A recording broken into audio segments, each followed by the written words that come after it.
What's up, guys? Back here with another video, another reaction.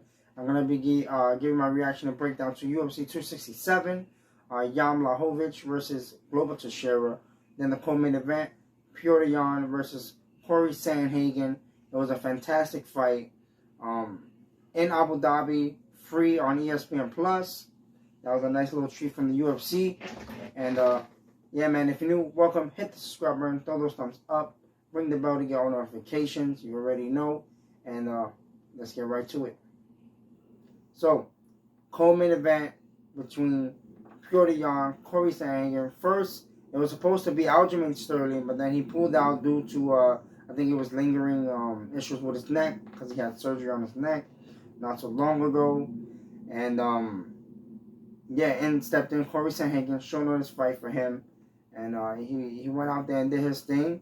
You know, he definitely won the first round just for him being more active. It was a close fight, but he was definitely more active. I feel like in the second round, you know, it was going tit for tat, you know, because now Jan started opening up more in his arsenal, especially with his hands or whatever. Jan did have in the first round a couple of good leg kicks, and I feel like it kind of slowed down Sandhagen's movement a little, you know. Yeah, Jan started opening up. I feel like Jan does it on purpose just to get his time and his reads on his opponents, you know, within that first and the beginning of the second round-ish.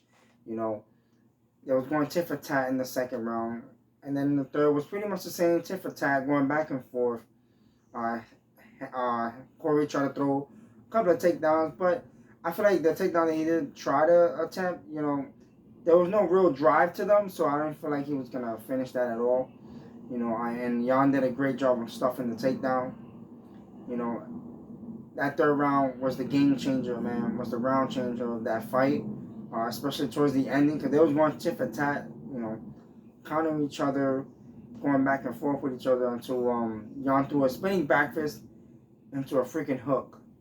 You know, that was an amazing, you know, and dropped him in the third round like that. You know, they had their little scuffle on the ground a little, reversals, and then they ended up getting back up to their feet.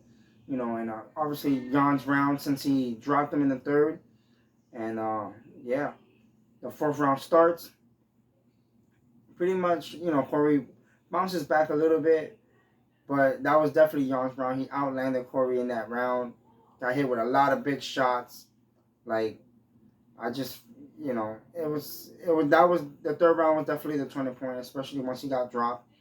You know, that fourth round was all Petr Yan round, and so was the fifth.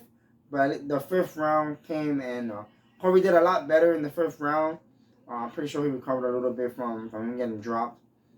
You know, he was going tit for tat for Yan, but Yan definitely still had the energy to go, because Corey started he looked kind of tired or whatnot in that fight, especially the fourth and fifth. Jan threw a lot of good body shots. His boxing, man, is very crisp. Again, Jan made the adjustment to Corey Sandhagen. Cut the ring movement off, because Corey has really good ring movement. He cut that off, and that was the light support of Corey Sandhagen, and he got dropped. So it definitely changed the atmosphere of that fight. And obviously Jan won by unanimous decision. And now there's no one left but Aljamain Sterling. Aljamain Sterling, heal up, get your ass back, defend that belt. Nobody's going to give you respect until you defend that belt. And you have to beat Jan, you know, because if you lose that fight against Jan, you're definitely going to be you're already, you know, Mr. Acting King, whatever they call you now. It's going to be a long road for you to come back, because people are just going to chew you up. Now, for the main event, Jan Blachowicz, Glover Teixeira. Man, and that was a tough fight, man. I thought Jan would probably pull it off, but then just watching the fight, he didn't look like he did any type of warm-up in that back. I don't know what it was. Not even probably like 20 seconds into the fight, you know, Jan threw a really good, Jan Blachowicz threw A beautiful leg kick just started off. And then not even a minute or close to a minute, Teixeira takes him down and just pretty much holds him there, throw a little flurry on the ground or whatever. That's pretty much how the first round went. You know, Teixeira dominating the ground game. You can tell Jan did not look as comfortable on the ground than he does on the feet. Obviously, you know, him being a kickboxer. Fast forward that to the second round, Teixeira, and you know, it was a little more stand-up-ish. You know, Jan stuffed like 2 of his takedowns in the second round, so it started to look better for him. You know, it looked like he was getting warmed up little by little.